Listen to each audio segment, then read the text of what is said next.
Welcome to the cover-to-cover review of Rippaverse ISOM number 2 on the Brandon and Ryan Hour.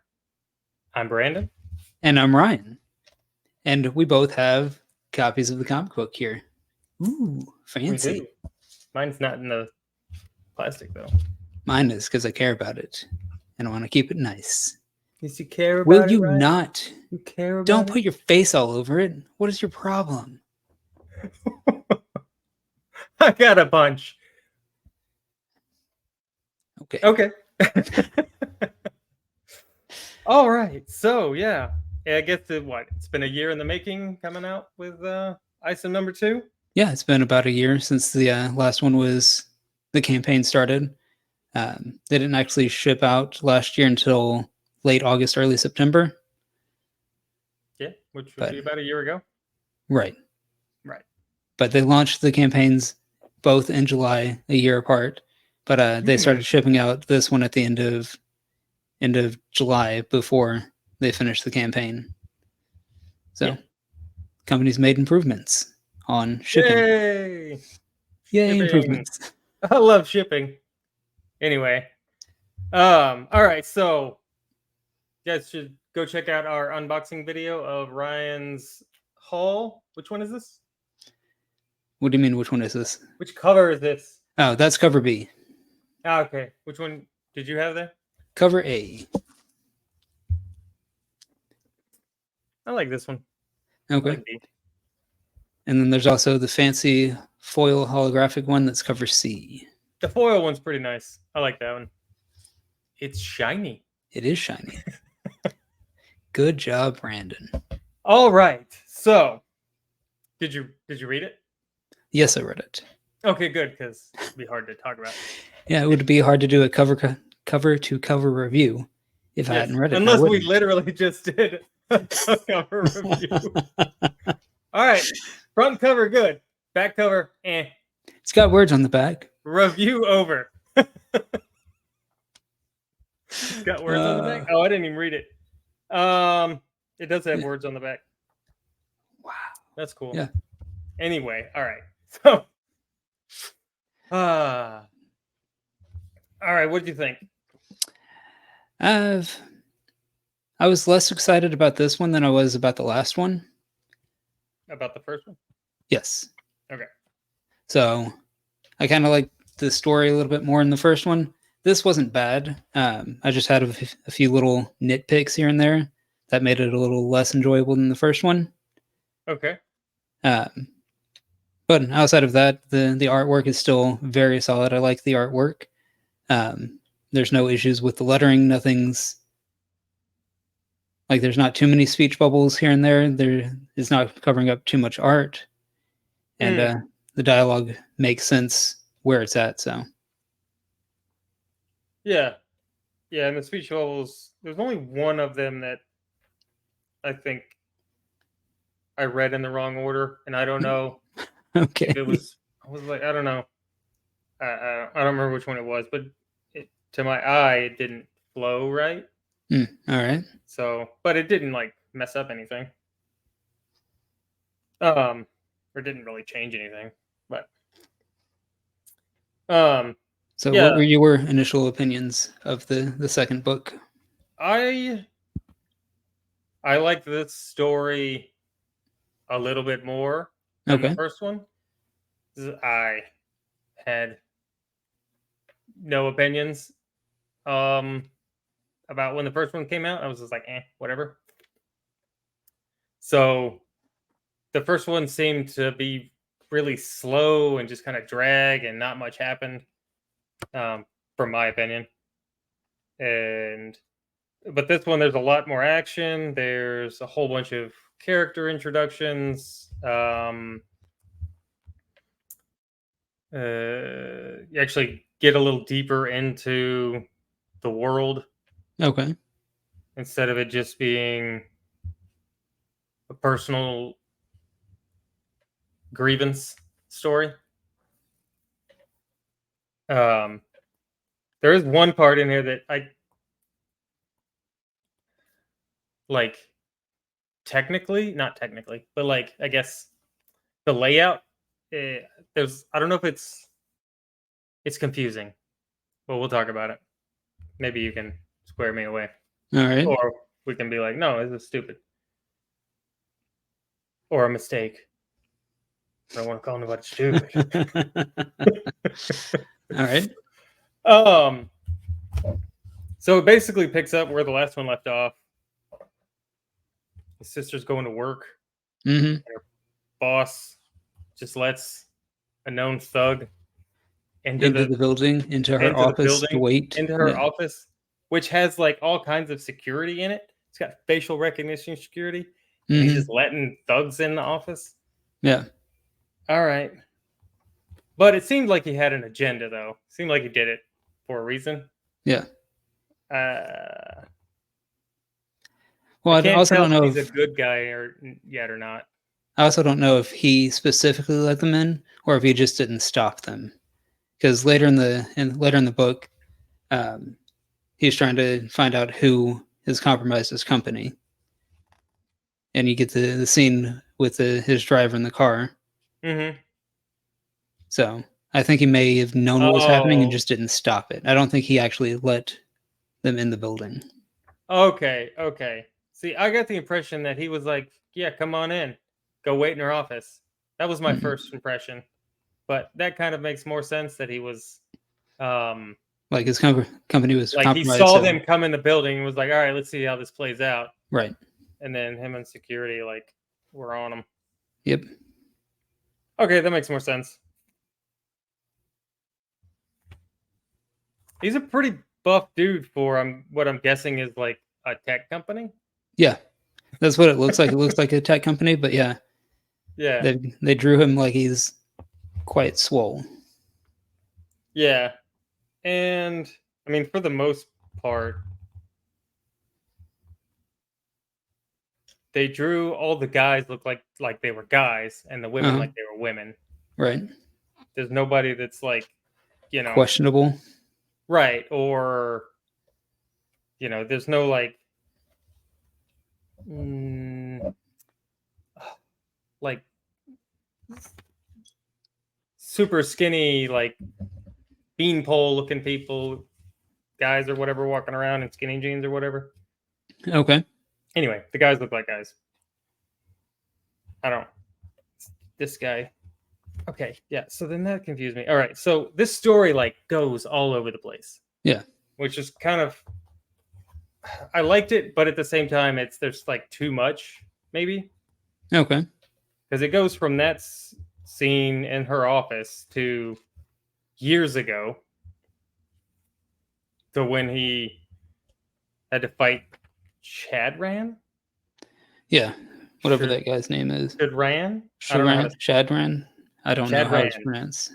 I read it and I said, Chadran. Yeah. I mean, that could be how it's pronounced. Yeah. And like, well, okay, the other guy's name is impronounceable as well. Gooding? Lincoln Eusebio? Oh, okay. What? I don't know. I don't know how to say that. All right. We need pronunciations like at the back or something. Like, let us know how to say these things. Projexus, I got that. Lincoln, that's obvious. Yeah. Eusebio, not so much. I don't know if I'm saying that right. Anyway, so he tries to rescue these kids from a school. What it looks like, I don't know. Yeah, it looks like either a school or like a comic convention because one of them's dressed up in like and in this cosplay. one scene, there's like swords and masks and stuff laying all over the place. So yeah, it may be a comic convention. Yeah. And that is kind of a story where he's telling the guy of why he quit being a hero or an adventurer. Right. So Chadran is obviously much stronger than ISOM, and he kills that girl because he wanted to. Yep. Which was interesting. Yeah, and we still don't know like who she was, why he was going after her or anything. But yeah, it just represented his ultimate failure, I guess. Yeah, which doesn't make any sense to me. But okay. Why does that not make sense to you?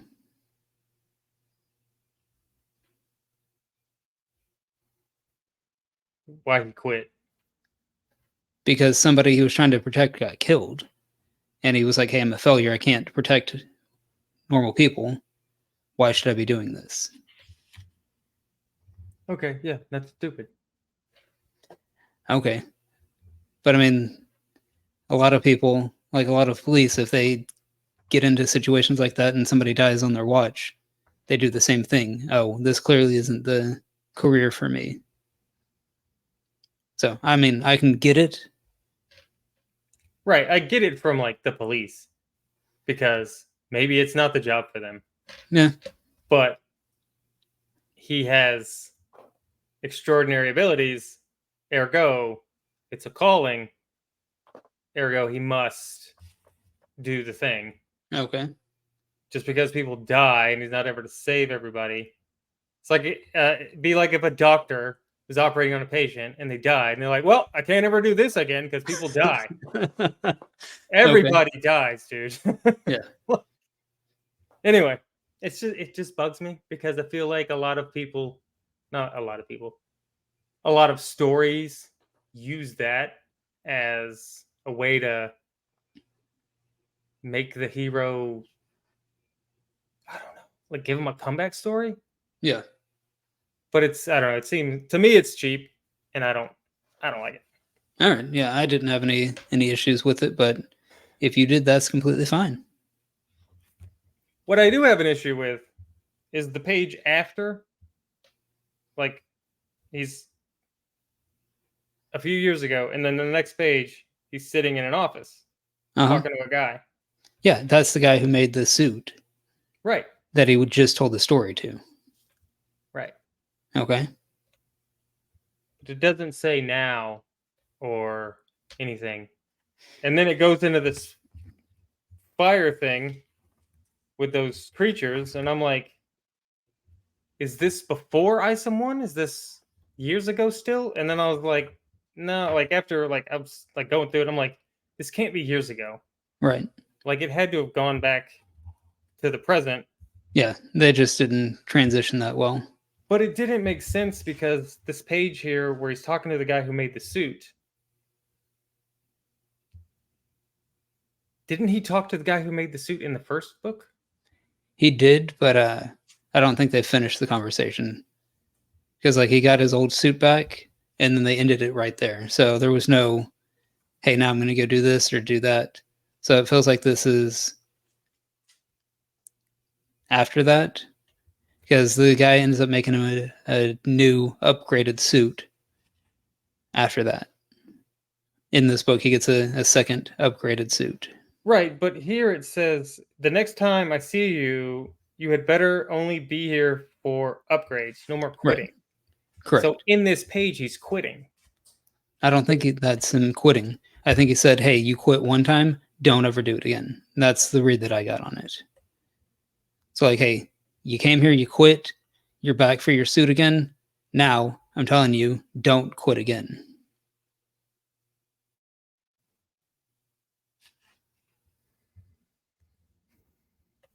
I don't know. That's because how at the I end read of the it. first book, he wasn't in the city anymore. Did he go back to the ranch? I don't think he had left the ranch. I thought he just got the suit, and then they ended it and cut to the band scene.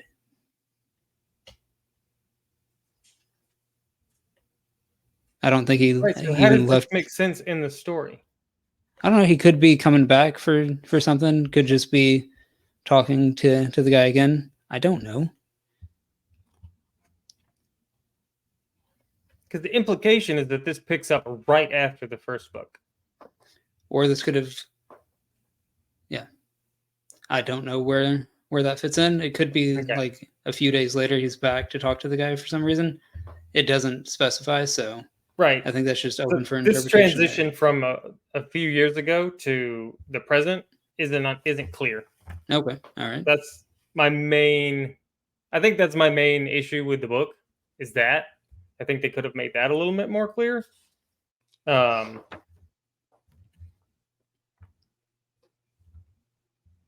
yeah. So then he fights these fire demon things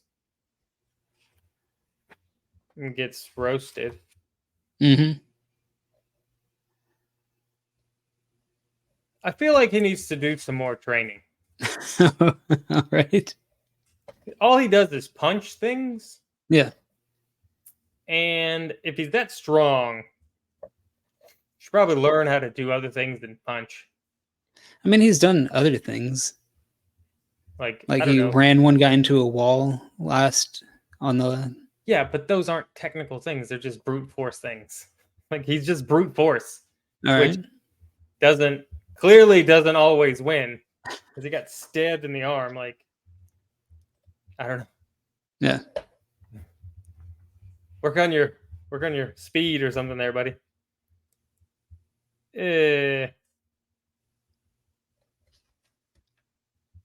Yeah, so these guys come out of nowhere.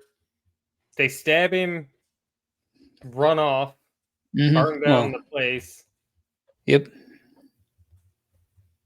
and then the rest of the And then, guys show up. yeah, all his ranch hands or neighbors or whatever they are show up Yeah, and start helping him out. And then Gooding shows up, who Gooding with appears a to be, Y. yeah, who appears to be some kind of superhero that is technologically inclined and sells his services for stuff. I can't tell if he has power. I don't know if he has powers or if he just like a Like Tony I think Stark it's just I think he's more of without a a Tony suit. Stark type Right. character. Yeah. So he's got all this advanced Tech and tech. equipment. Right. Yeah. So he's got the firefighting drones and the dog drone thing. Mm-hmm. And he's got a robot later on in the story. Yeah, he's got the flying robot Mm-hmm. and all the tech stuff, and he's got like he gives ISOM some ointment or something Mm-hmm. to help him heal. Yep. All right, so then we jump to the Alpha Core headquarters. Yeah, see this was something that bothered me. This was my gripe in this story. Because up until this point we'd been focused specifically on Isom and his story, like his cast of characters. Mm-hmm. And this is what a lot of comic books do that really irritates me. They just throw in some random side plot that has nothing to do with the character. And I feel like that's exactly what happened here. Like Alpha Core, we're talking about their fight with Yaira. Mm-hmm. And there's one throwaway line about how she threw some guy into a car or dropped him into a car. Yeah. It didn't progress the story at all for this book, so it felt out of place and irritated me. Same. I was like, why is this here? I feel like going through it's only 3 pages. Yeah. But going through it, I'm like, this is only here as a promotion for the Alpha Core books, and you don't need that. Right. Or you could have put it at the end. At the end, like they did with the band scene in the last Isom book. Right. Like you don't. It's just crammed in here, and it doesn't progress the story at all. Right. So yeah. It was just fluff for the sake of, hey, don't forget about these guys, about Alpha Core and about Yaira. Yeah. I mean, I get it's like a cutaway scene. Yeah. It's like a cutaway scene between scenes that matter, which right. I guess, I don't know. If it's a cutaway scene, like it's got to be like Family Guy style, where it's like freaking hilarious and it doesn't bother me. Yeah. But it doesn't matter. Everything else had been focused around Isom and what he's doing. So either his family, right. Darren, his bad guy that he's been going after, everything's been focused around him. The ranch. And all of a sudden it's just, oh, look, don't forget about these other characters. Yeah. Yeah. And you don't know any of them. Right. Yeah, what is there? There's 3 of them? There's 3 of them, right? Yeah. So like we know, I mean, they may have said the name in the first book, but I don't remember them. So, yeah, those seem just really crammed in there. But it irritates me, but to be fair, every other major publisher does the same thing. Yeah. So I guess that is technically a nitpick because everybody else does it. Just because everybody else does it, Ryan, doesn't mean you should. Oh, so if everybody else jumped off a bridge, I shouldn't? unless the really, really, really short bridge. And okay. Okay, so then we go back to the Silman Ranch. Uh-huh. Where the fire's still going. So we interrupt the fire for a brief message from our sponsors. Like, at least put that in there to make it, like, okay, this is what you're doing. Because other than that, you don't know what this is in here for. And I was expecting them to come back in for there to be more of them in the story. Like it was setting them up to come back into the story, right? That's what I thought. Okay. But anyway, yes, we go back to the fire. Talking. He's selling Gooding services. Get this whole page about Gooding services, which is kind of funny. Yeah, I enjoyed that page. $49.99 a month. Seems like a good deal for a superhero on call. Yeah. Now, I don't know if that goes up if there's like, if you call me, then there's fees involved. But $49 a month seems really cheap for any kind of monthly service that involves actual protection, right? Yeah. Because I mean, this is cheaper than cable. I would just call and be like, hey, man, I can't find my shovel. Can you find my shovel for me? I put it down. I can't find it. Like, just call him for random stuff. Or one of my horses got away. Can you go get it? Yeah. You got the on the ranch. Anyway. Yeah, okay. And then so then his sister calls him, wakes him up. This is what I don't know. Yeah, so sister calls him. He gets all mad. Yeah, because she tells him that she had issues with. I want to say the guy's name is Darren. I feel like that's right. And he gets pissed off because Darren's harassing his sister. So. Yeah, and he's a douchebag. Yeah. Yeah, it says Darren showed up. Yeah, and her daughter. Yeah. Right. Anyway. So they're gonna stay at the building, blah blah blah.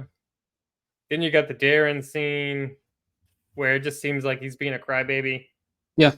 Fair trying enough. to make sure his people still know he's in charge, and then the one big guy quits.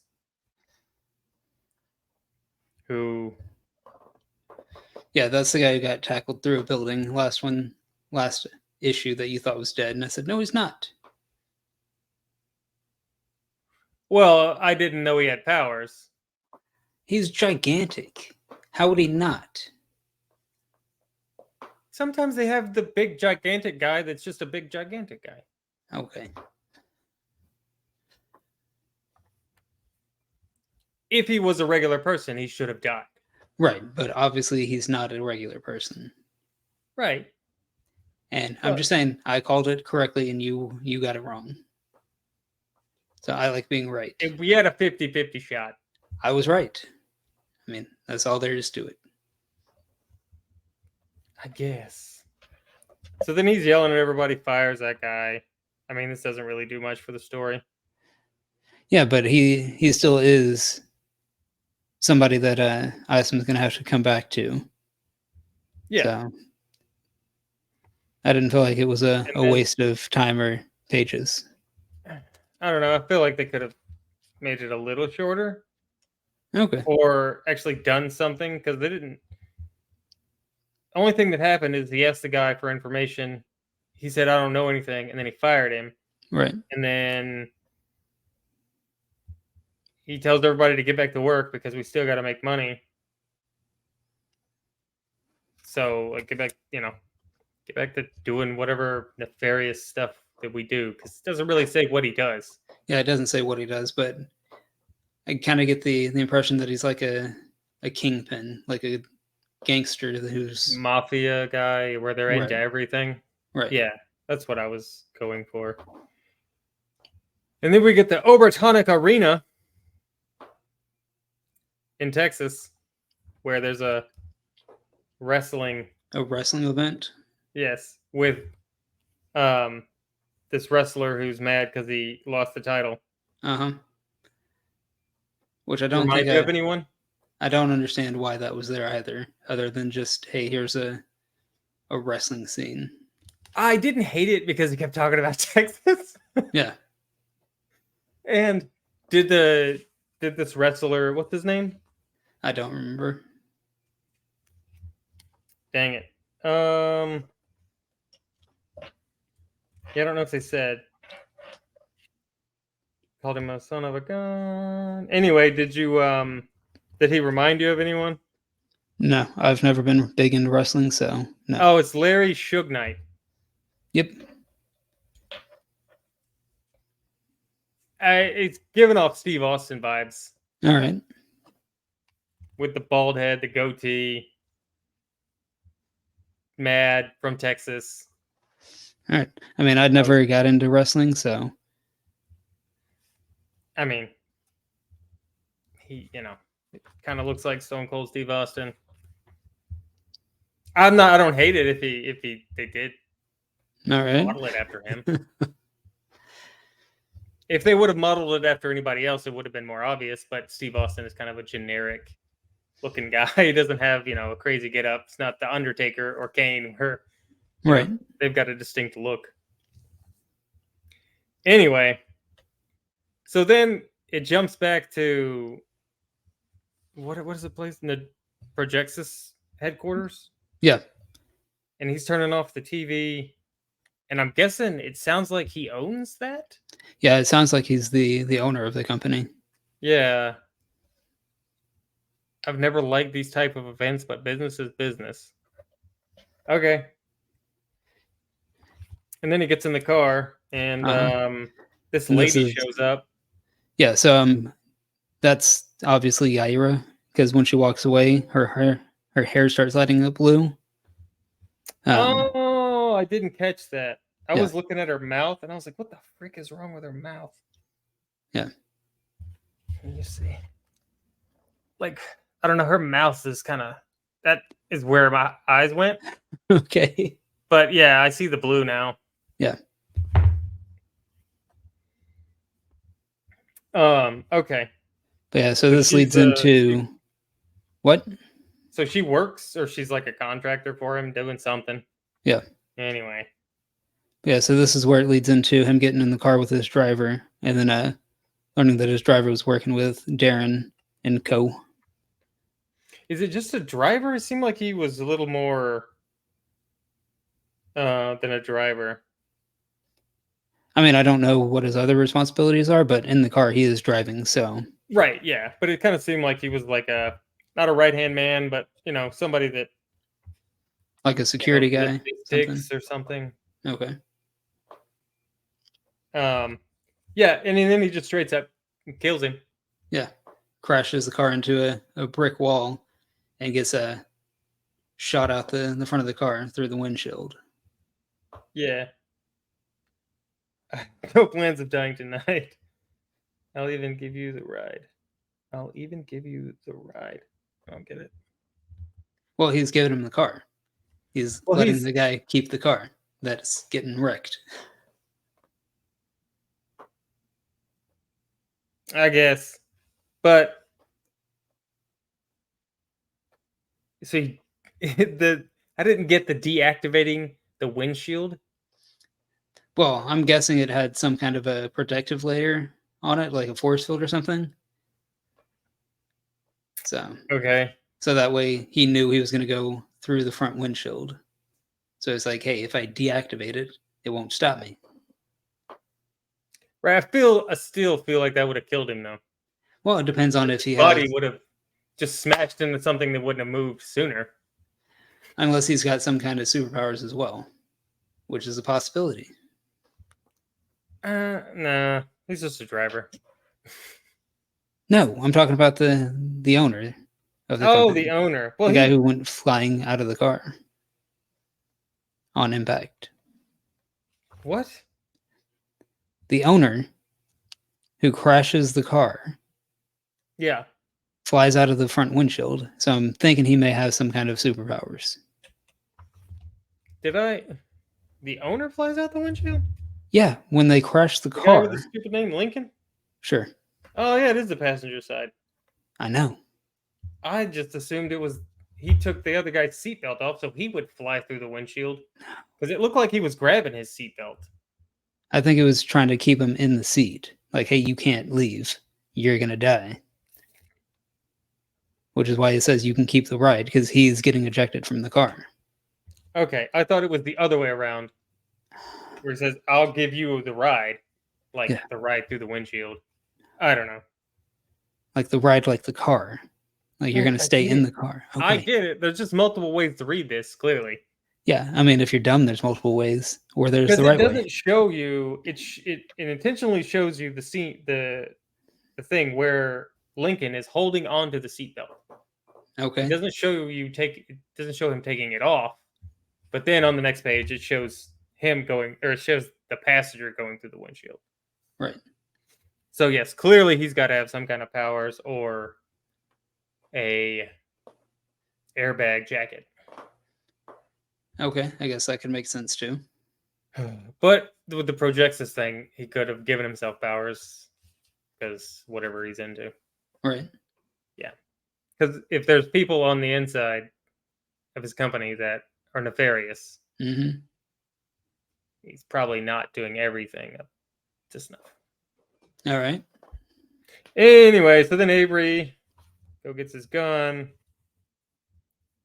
I guess. Is he? No, I don't know.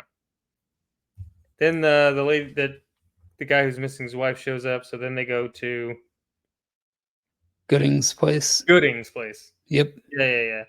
And instead of him driving up to the house, the robot flies them up to the house. Yeah. That's pretty cool. I liked it. I guess. Oh, he's got a couple of robots. Yeah.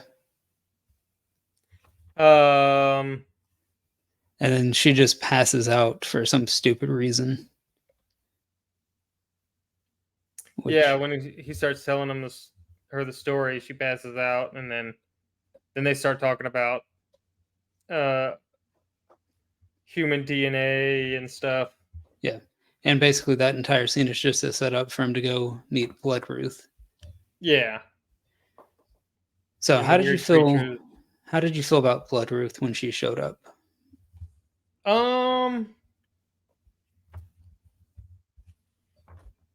When she showed up? Yeah, like when she showed up or when she started using her abilities. I mean, the castle out in the middle of nowhere in the mountains of Texas. Okay, yeah.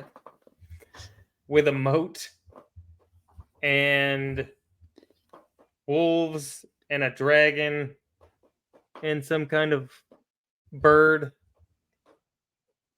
I can dig it. Yeah. I liked the dragon. I figured you'd get a kick out of that. Yeah. Well, I mean, I like the castle and the moat too. Like, I like the whole thing. Okay. I want a castle with a moat. But yeah, I don't know how I feel about her powers yet. I'm confused about her powers, honestly. Yeah. So, oh yeah, she had alligators too. Because yeah, like they go to fight all those creatures after they have their brief conversation. And like on the cover of the book that you have, and Yeah. and the poster, Yeah. like it looks like some kind of light-based powers, but in the actual comic book, it's clearly she's using some kind of blood to do everything.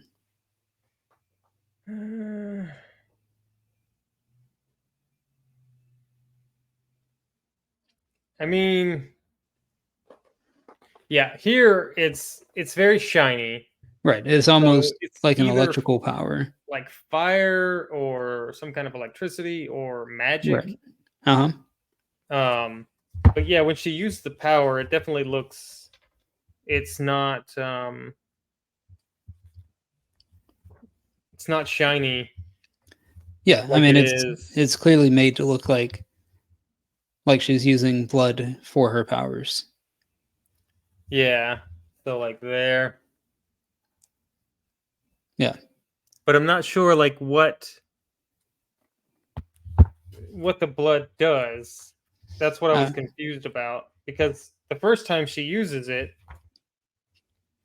she like shoots out blood, but then uh-huh. it like catches on fire. Well, I mean she could be like a magic character who's using blood to do the magic. Okay. That's kind of what I was thinking because she's kind of like a witch. She Uh-huh. knows things about extra or other dimensional beings, Right. and they're introducing. I like how they talked about universes, Yeah. and And they're you're like, like, "That's no. stupid." That's the thing for fairy tales. Right. I was like, that's hilarious. I I love that. like that. Yeah.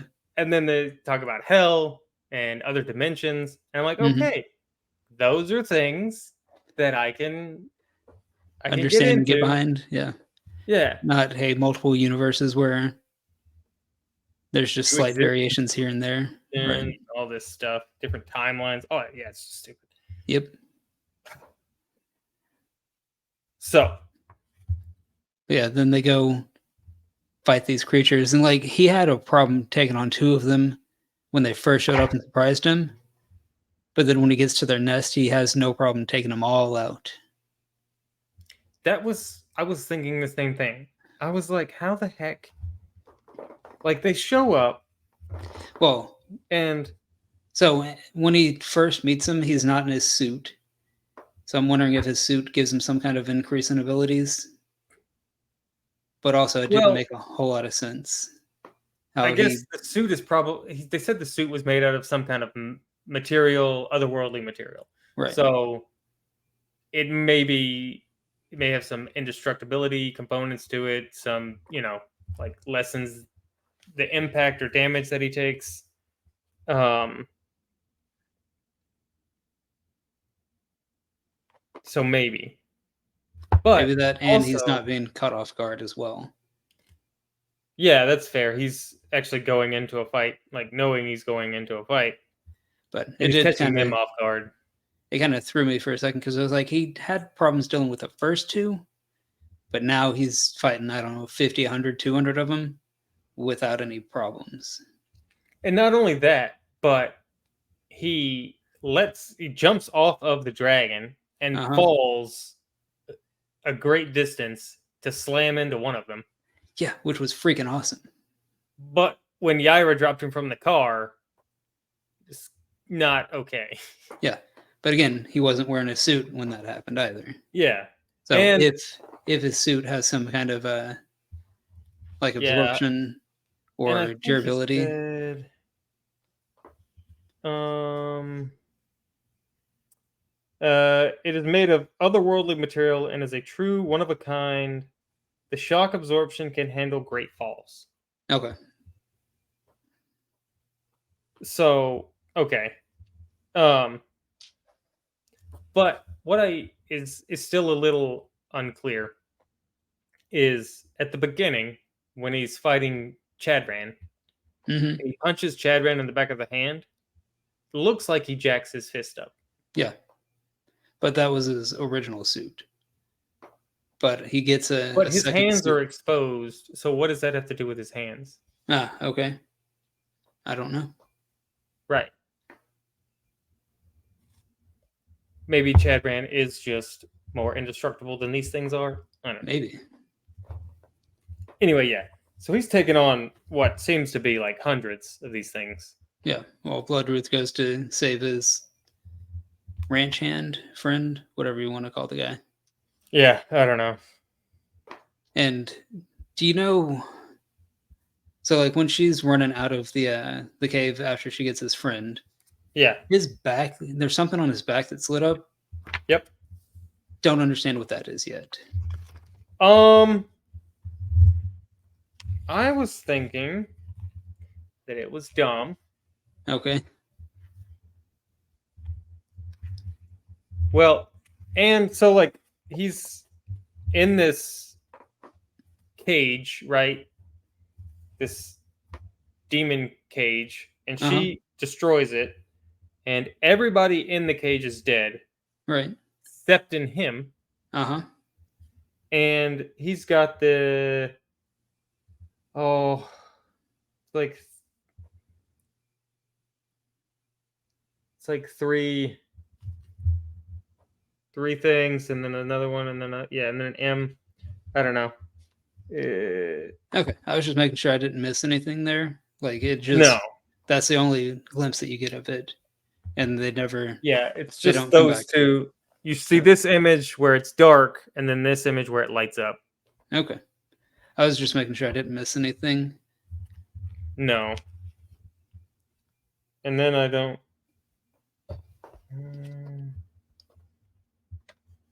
The only thing I can think of is that they did something to him.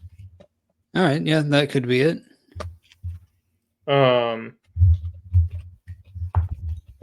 Because it seemed like a plan, right? Like they were intentionally trying to get to ISOM. All right. Because the one main demon guy was like, okay, we did our job. We did what we wanted to do. So it seemed like they did something to him, maybe. Okay, I guess that could be it. I was confused on the physics of this cave that they're in. Because it doesn't. I don't get it. All right. I don't know what you're talking about, but like the cave. What about the cave? Well, they walk into this cave, Uh-huh. and then she's got to go way up there. Yeah. To get the thing, and he jumps down and beats everybody up. I don't know. It just didn't. I don't know. It's hard to. I don't understand the layout of the cave. Anyway. All right. I don't know. So, cave layout didn't bother me at all. I was just trying to figure out where she was going and why they're having such a hard time getting down. Yeah, and then she uses her powers again, busts open the door, everybody's dead, he gets out. Yeah. Then they like float down on a pool of blood. Uh-huh. I like the blops. It says blop.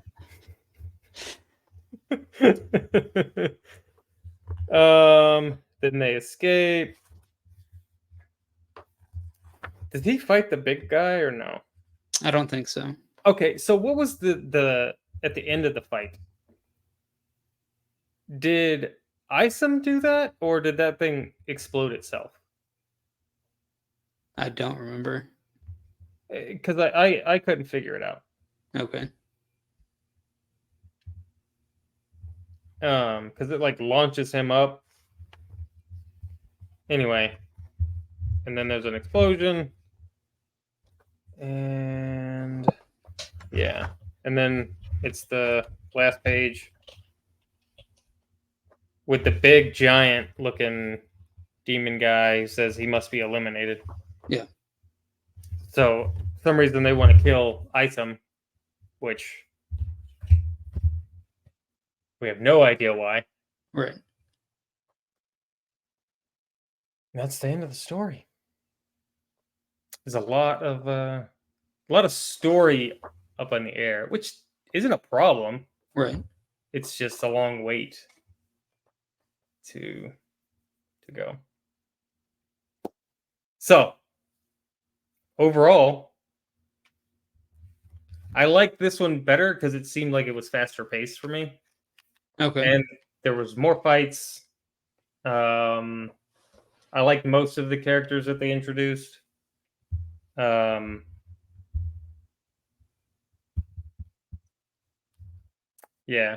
I don't know. So, on a scale of 1 to 10, what would you give it? You gave the first issue a 6. 6 is what I gave the first one. Uh-huh. I don't know. It's hard to tell because I have limited interactions with comic books. Let's give this one a 6 too. Okay, all right. Because it's number 2. Fair. I guess that's fair enough. Yeah. It's better. I think it's better. I mean, you need the first one, but yeah, I think this one's come up more, and I think the artwork was a lot more consistent. I think there was a few art things in the first one that had coloring issues and stuff. Nah, I didn't notice. But what about you? What'd you give the first one? I want to say I gave the first one a 7.4. Okay. I did like this one slightly less than I like the first one, but it's still an enjoyable story. Like, I'm not mad that I bought this. Not mad that I spent time reading it. I enjoyed it. So, thinking I'm going to give it a 7.2. Because it's number 2. Or just, we can go with that fine. I'm just messing with you. But I still think it's absolutely worth the investment. I would still recommend people to go out and get it while they can. The campaign has ended, but I'm pretty sure you can still go and buy like cover D or C or whichever one they have. Okay. So you still can go get it? Or at least... Sure. No, it's not on the website right now. Oh, no. Campaign ends on the 27th, so there's still 2 more days. And then I'm sure they'll put out the last cover as a... it would be cover D as one you can go pick up later. So A, B, and C are limited? Mm-hmm. Okay. I didn't know how they did that. Yeah, and for the first campaign, A and B were limited, and then cover C was the one that you can still go out and get to. Okay. So if you're still interested, if you haven't picked it up, you can still go out and get invested in the story. So they got upcoming. They have Alpha Core. Uh-huh. They have Yaira. Uh-huh. Is that all they have in the lineup so far? So those are the 2 that are the next 2 up. They said, or Eric has said that they're almost done with ISOM 3, I think. And then there's another project that they're working on that they haven't announced yet. Okay. So 2 more for sure are done, or not done, but are going to be released. And then ISOM 3, obviously. But okay, right. I didn't know if they were having how many different storylines that we're going to have going on. Yeah. Well, apparently they're hiring a bunch of writers and artists as well. So. Okay, that's cool. So they can keep pumping them out, because Eric's the one who's been writing. Well, he wrote ISOM. Both ISOMs. I don't know if he's writing. Yeah. Is he writing the others, or no? He's gotten people from the comic book industry to write the other ones. Okay. But I think like he's come up with like the characters, the overarching narrative, I guess. And then he says, "Hey, here's these characters. Write a story that fits into this universe." So okay, that makes sense. You can't write everything. Can't do everything. Exactly. Especially if you're going to have, 4 or 5 different comic book lines going at the same time. Right. All right. Well, that about wraps everything up. You guys should go check out our review of ISOM 1 if you haven't seen that, and the unboxing. If you want to check that out, see all the cool stuff Ryan bought and what you missed out on. Unless you offer Ryan like a whole bunch of money for it, he might sell it to you then. Maybe. We'll see. leave us some comments, what you thought about the book, what you think we should review next. Give us a like and a sub if you want to. And and we also are also on both Rumble and Twitter X or whatever that platform is called now. You can follow us over there at BRH Reviews. That's where you'll find us. And with that, we'll see you guys next time. Later.